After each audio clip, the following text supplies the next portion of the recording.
Hello दोस्तों, polytechnic education channel पर आप सभी लोगों का स्वागत है। जैसा कि दोस्तों आप सभी को मालूम है, दिसंबर से पॉलिटेक्निक कॉलेज के विद्यार्थियों की एग्ज़ाम शुरू होगी। तो दोस्तों आप लोगों के पास 1 महीने का टाइम है जो फाइनल ईयर के हैं। 1 डेढ़ महीने आप समझ लें, क्योंकि आप लोगों की जो एग्ज़ाम है फाइनल ईयर की वो दिसंबर के हो सकता है 3rd वीक से शुरू हो। तो यहाँ दोस्तों अभी आप लोगों के बहुत सारे सवाल हैं जिनका मैं इस वीडियो के माध्यम से आंसर दूंगा। आप लोग अपनी जो फाइनल ईयर के विद्यार्थी हैं वो विशेष रूप से अपनी तैयारी करें, क्योंकि दोस्तों आप लोगों के लिए प्लेसमेंट भी आना शुरू हो जाता है फाइनल ईयर से। तो यदि आपकी पढ़ाई अच्छी होगी तो आप इंटरव्यू प्लेसमेंट में अच्छा बता पाएंगे, और जिसके कारण दोस्तों आपकी जॉब लग जाएगी। तो दोस्तों आज की वीडियो में बताने जा रहा हूं कि आप लोगों के जो भी सवाल हैं उनका जवाब दूंगा। और बहुत से विद्यार्थियों की ये भी शिकायत रहती है कि सर हमको ग्रेस क्यों नहीं मिला है, तो उसका भी मैं कारण बताऊंगा। क्योंकि दोस्तों आप लोग जितने भी विद्यार्थी हैं पॉलिटेक्निक कॉलेज के इस चीज़ पे ध्यान नहीं देते हैं कि उनका जो लैब वर्क, टर्म वर्क और जो सेशनल है, प्रोग्रेसिव टेस्ट है, इस पे विद्यार्थी इवन दोस्तों एब्सेंट भी हो जाते हैं और असाइनमेंट नहीं देते हैं। तो यहाँ दोस्तों जब वो थ्योरी की बात करते हैं, वो कहते हैं कि सर ग्रेस नहीं मिला है, उसको मिला है। तो दोस्तों ये देखने वाली बात है कि आप लोगों को मालूम है कि 100 नंबर में से 31 पे आप पास हो जाते हैं, या आपके 26 नंबर हैं अगर 100 में से, तो आपको ग्रेस मिल जाता है। लेकिन आपका थ्योरी एग्ज़ाम होती है 70 नंबर की। यहाँ दोस्तों मैं आपको बताऊँ 70 नंबर है तो आपको 22 नंबर में पास होना पड़ता है लगभग। इसका अगर 30% निकालेंगे तो 21 दशमलव कुछ होगा, तो 22 नंबर पे। अब ये 22 नंबर ये हो गए दोस्तों, और इसमें यदि आप 30 नंबर में अगर आपको 0 मिल रहा है, ये क्या है, टर्म वर्क है। इसमें सेशनल भी है, प्रोग्रेसिव फर्स्ट है, सेकंड है 10-10 नंबर की। तो यहाँ यदि आपको 0, 1, 2, 3 मिल रहे हैं तो फिर दोस्तों फिर क्या होता है कि जैसे मान लो आपके यहाँ पे अगर हम बात करें 16 नंबर है और यहाँ 0 है, और यहाँ आप मान लें 17 नंबर आ गए आपकी थ्योरी में 17 नंबर आ गए, तो इसमें आपको 5 नंबर का ग्रेस मिले। इस तरीके से देखा जाए तो 22 नंबर हो रहा है। लेकिन आपको ग्रेस इसलिए नहीं मिलेगा क्योंकि दोस्तों आपके यहाँ पे जो 30 में से 0 हैं, अगर ये 17 + 5 करते हैं तो 22 हो रहे हैं। लेकिन 100 में से आपको कितने नंबर चाहिए, 31। तो दोस्तों यहाँ एक बड़ी दिक्कत हो जाती है कि स्टूडेंट समझ नहीं पाते हैं। तो दोस्तों आप लोगों को जैसा भी हो असाइनमेंट, प्रोग्रेसिव टेस्ट की एग्ज़ाम ज़रूर दें, नहीं तो आपको आने वाली एग्ज़ाम में परेशानी हो सकती है। चलिए दोस्तों आप लोगों के कमेंट देख लेते हैं, क्या है कमेंट। और आप लोग ने बहुत कम विद्यार्थियों ने बताया कि कौन सी सब्जेक्ट की हमको इम्पोर्टेंट क्वेश्चन चाहिए। तो आप थोड़ा सा मैं इंतज़ार करके फिर मैं आप लोगों के लिए बनाऊंगा। तो ब्रांच चेंज कंफर्म नहीं हुई है, फ़ीस जमा कर सकते हैं क्या? तो ब्रांच चेंज का तो आपको कॉलेज से पता चल सकता है, आप कॉलेज में पता कर लें, क्योंकि लोकल ब्रांच चेंज तो एक कॉलेज में ही होती है। तो जहाँ पर पहले आप ब्रांच कंफर्म हो जाए, और ना भी होगी तब भी आपको फ़ीस तो जमा करना होगी। तो ब्रांच चेंज के लिए आप एग्ज़ाम प्रभारी से बात कर सकते हैं। 3rd सेम का एडमिशन कब होगा, तो ये आप अपने HOD सर से पूछ लें, क्योंकि एडमिशन तो हो गए 3rd सेम में। ब्रांच चेंज के लिए डॉक्यूमेंट अपलोड कर दिए हैं, लेकिन स्टूडेंट लॉगिन पर पुरानी ब्रांच दिखा रहा है।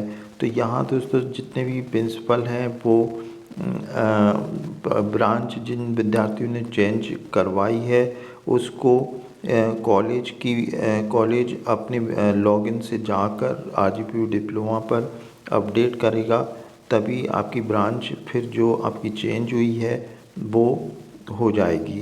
तो आपको अगर कॉलेज से पता चल गया है कि ब्रांच चेंज हो गई है, तो वो वहाँ के जो भी प्रिंसिपल हैं वो उसको अपडेट कर देंगे, तो उसमें फिर आपकी ब्रांच चेंज दिखने लगेगी।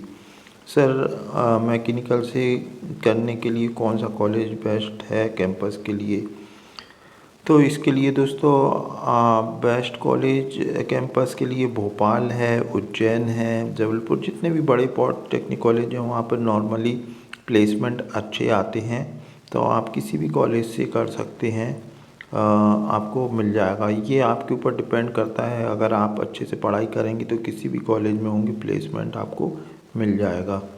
सर क्या हमारा अगर पेपर में पढ़ा करा खुदा से लिखा है, ये इनका कहना ये है कि क्यूपी से लिखेंगे तभी नंबर मिलेंगे, ऐसे नहीं।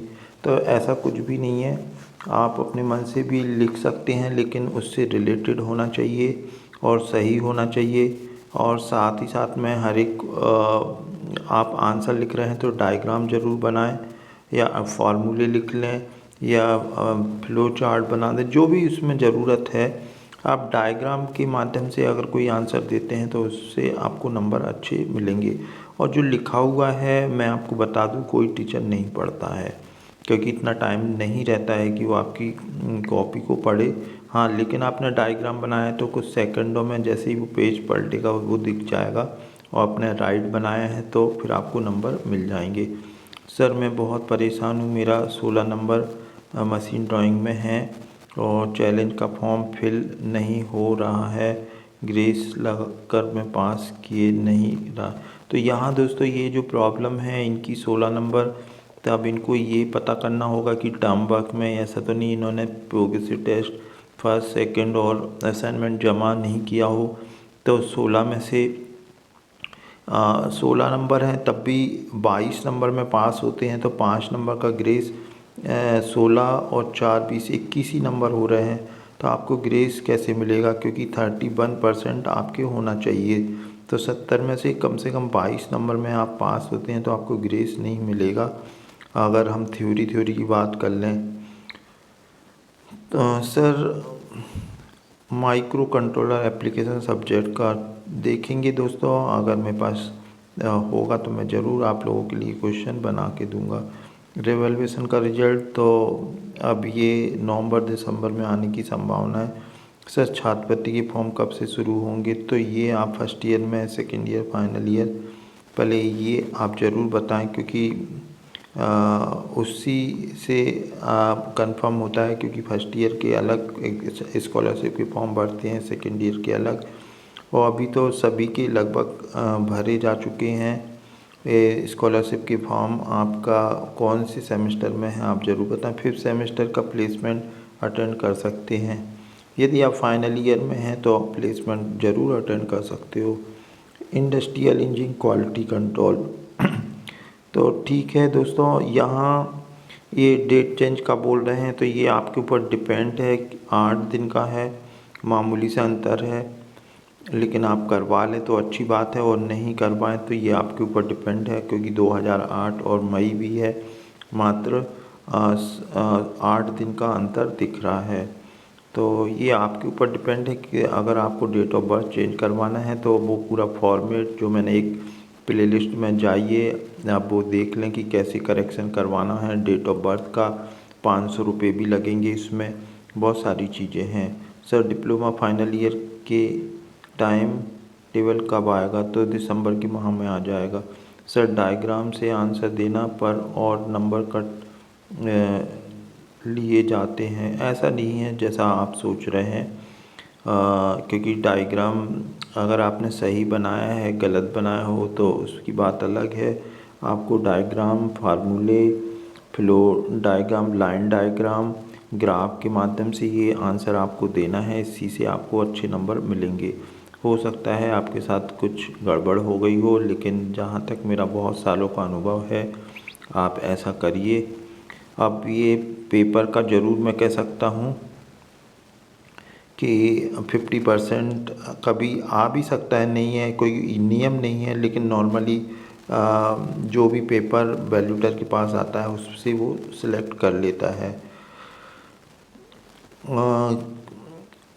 अब ये जो वीडियो मैंने आपको डाली है, आप प्लेलिस्ट में जाएं, बहुत सारी वीडियो डाली है, आप उसमें किस तरीके से लिखना है आप एक बार प्लेलिस्ट में जाएं। बहुत सारी वीडियो हैं, लेकिन इसमें मिल जाएगा कि किस तरीके से पॉलिटेक्निक कॉलेज के विद्यार्थियों को आंसर लिखना है। सर मेरी फ़ोटो उल्टी लग गई है तो उसके लिए क्या करूं? तो आप किस में फ़ोटो उल्टी लगी है क्लियर लिखा करेंगे तभी समझ में आएगा।